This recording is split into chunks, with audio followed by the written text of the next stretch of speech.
मेरा नाम अशोक है। मैं एक मिडिल क्लास फैमिली से हूँ।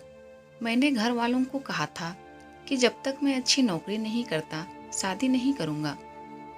मैं बैंक के लिए तैयारी कर रहा था, जिसमें काफ़ी समय लग गया। इस कारण मेरी उम्र 32 साल की हो गई, लेकिन मेरी अच्छी नौकरी लग गई थी। अब मेरे घर वालों को मेरी शादी की चिंता सताने लगी थी।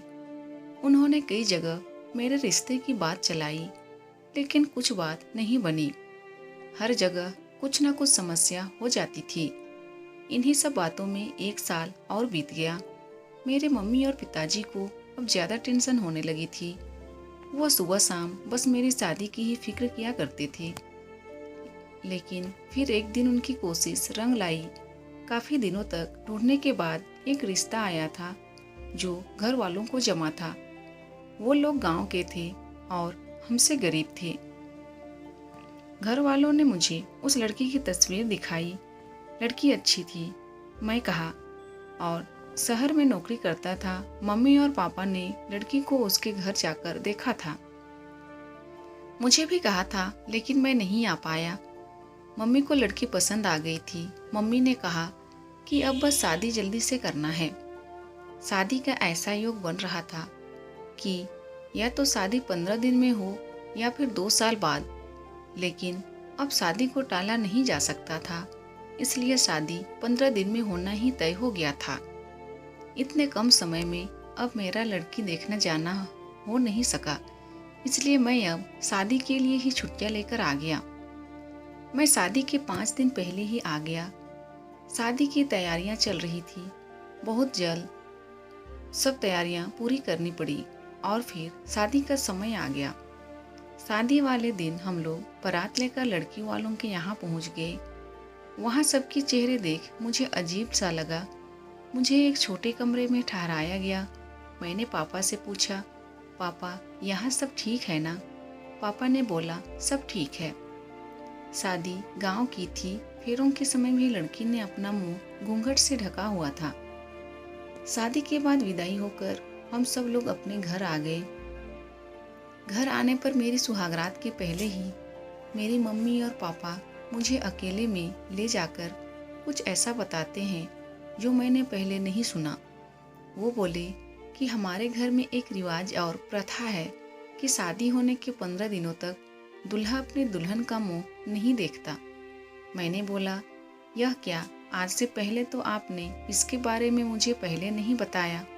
वो बोले कि पहले नहीं बता सकते थे क्योंकि पहले बताना अशुभ होता, इसलिए यह शादी के बाद ही बताया जाता है। मुझे समझ नहीं आ रहा था कि यह बात एकदम से कैसे आ गई, लेकिन फिर मम्मी पापा के ज़्यादा जोर देने के बाद मुझे मानना ही पड़ा।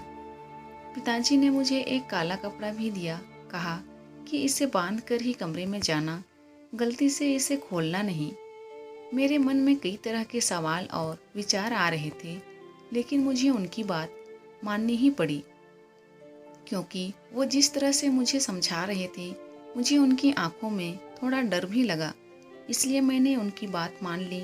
मैं काला कपड़ा लेकर अपने कमरे में गया, दरवाज़ा बंद किया और मेरी पत्नी सेज पर मुंह ढाके पहले ही बैठी थी।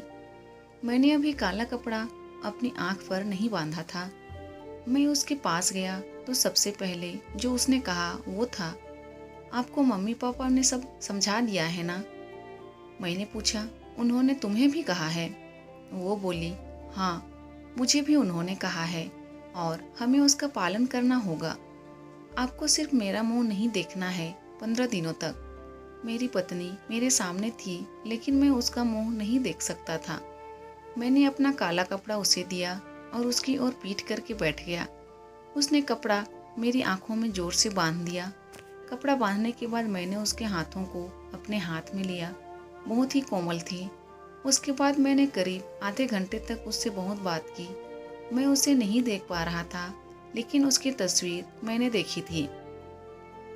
इस तरह बंद आंखों के बीच हमारे नए जीवन की शुरुआत हो रही थी। दिन में भी इस बात का विशेष ध्यान रखना पड़ता था। वो पूरा समय घूंघट में ही रहती थी। शादी के पहले मुझे प्यार क्या होता है इसका पता नहीं था, लेकिन शादी के बाद मुझे अपनी पत्नी से प्यार हो गया था। मैं बड़ी बेसब्री से 15 दिन खत्म होने का इंतजार कर रहा था। दिन निकलते रहे और मेरा प्यार बढ़ता गया। आखिर 15 दिन हो गए। मैंने अपनी मम्मी और पापा से कहा कि आज 15 दिन पूरे हो गए हैं, कुछ पूजा या दूसरा उपाय तो नहीं करना। उन दोनों के चेहरे पर एक अजीब सी घबराहट थी। मुझे समझ नहीं आया कि क्यों। वो लोग बोले नहीं, कुछ नहीं। मैंने उनसे फिर पूछा कि क्या बात है, आप इस तरह से क्यों लग रहे हैं। वो बोले कुछ नहीं। उस रात मैं कमरे में गया। अब मेरे हाथ में काला कपड़ा नहीं था। मेरी पत्नी आज भी घूंघट ओढ़े बैठी थी। मैंने चाहते ही उसे कहा कि आज यह घूंघट क्यों। मेरी पत्नी मुझे कहती है कि मैं आपसे कुछ सवाल पूछना चाहती हूँ। मैंने बोला पूछो। वो बोली आप मुझसे कितना प्यार करते हैं। मैंने बोला कि 15 दिनों में तुम्हें पता नहीं चला। उसने कहा कि इतने दिनों तक आपने मुझे देखा नहीं था। अब सोचो कि आपको ऐसा कुछ देखने को मिल जाए जो आपने सोचा भी नहीं था, तो भी आप मुझसे उतना ही प्यार करेंगे या नहीं। मुझे उसकी यह बात समझ नहीं आई। मैंने कहा कि तुम यह क्या बात कर रही हो, मैं तुमसे प्यार करूँगा, तुम मेरी पत्नी हो। वो चुप हो गई। फिर आखिरकार मैंने वो जो मैं करना चाह रहा था, मैंने उसका घूंघट उठाया और घूंघट उठाते ही जब मैंने उसकी शक्ल देखी तो मुझे यकीन नहीं हुआ। यह वो लड़की नहीं थी जिसकी मुझे तस्वीर दिखाई गई थी। यह तो कोई और ही लड़की थी। मैंने उससे पूछा कौन हो तुम। वो बोली मेरी आवाज़ तो आप जानते हैं, मैं वही हूँ, आपकी पत्नी। मैंने आवाज़ लगाकर अपने मम्मी और पापा को बुलाया। मेरी आवाज़ सुनकर वो कमरे में आए। मैंने बोला अच्छा, तो यह सब नाटक आपने इसलिए किया। यह लड़की कौन है, आपने मुझे तस्वीर तो किसी और की दिखाई थी। उनके चेहरे पर घबराहट थी। मेरी माँ बोली बेटा, हम इसी बात से डर रहे थे, बड़ी मुश्किलों से हमने तेरे लिए रिश्ता ढूंढा था। वो लड़की इसकी बड़ी बहन थी। शादी के 2 दिन पहले वो घर से चली गई। वो तुझसे शादी नहीं करना चाहती थी। यह लोग फिर शादी से मना करने लगे, लेकिन हमने इसके पिता पर दबाव डाला था, धमकाया था। पहचान बताई तो उन्होंने दबाव में उसकी 2 साल छोटी बहन से तेरी शादी करवा दी। हम तुझे बताते तो तू हमें ऐसा नहीं करने देता। सच जानकर तू कभी शादी नहीं करता, इसलिए तुझसे छिपाया। तुम दोनों सही मायने में पति पत्नी बन जाओ, इसलिए 15 दिन वाला नाटक किया, ताकि बाद में तू इसे छोड़ नहीं सके। उनकी बात सुनकर मुझे यकीन नहीं हुआ। मैंने कहा कि आपने अपने बेटे की शादी के लिए किसी को धमकाया, आपने मुझे भी झूठ बोला, आपको शर्म नहीं आई। आपने इस लड़की की मर्जी के बिना जबरदस्ती मुझसे शादी करवा दी। उसके बाद भी यह आप लोगों की बात मान रही है। मम्मी और पापा बोले कि हमने यह सब तेरे लिए किया। मैंने कहा यह आपने मेरे लिए नहीं, अपने लिए किया, ताकि मेरी शादी के बोझ से आप बरी हो जाएं। अगले दिन मैं बिना कुछ कहे सुबह अपने काम पर चला गया, लेकिन वहां जाने पर मुझे लगा कि इसमें उस लड़की की क्या गलती है। वो पहले ही जबरदस्ती का शिकार हुई है। मैं यही सोचता रहा और मुझे उसकी आवाज़ से भी प्यार हो गया था। मैं 2 दिन बाद ही अपने घर वापस आया। मैं उसे लेकर उसके घर गया और उसके घर वालों से माफ़ी मांगी। उनकी आंखों में आंसू थे। फिर मैंने उससे पूछा क्या तुम मुझसे प्यार करती हो। वो बोली कि मैं अपने आप को खुशकिस्मत मानती हूँ कि आप जैसा पति मुझे मिला। जो भी हुआ वो हम दोनों को मिलाने के लिए ही हुआ था। मैं आपके लिए और आप मेरे लिए ही बने थे, तभी अपने आप रास्ते बनते गए। उसकी इन्हीं बातों पर मैं उसे और ज़्यादा प्यार करने लगता हूँ। अब मेरा फर्ज है कि मैं उसे दुनिया भर की खुशियाँ दूँ।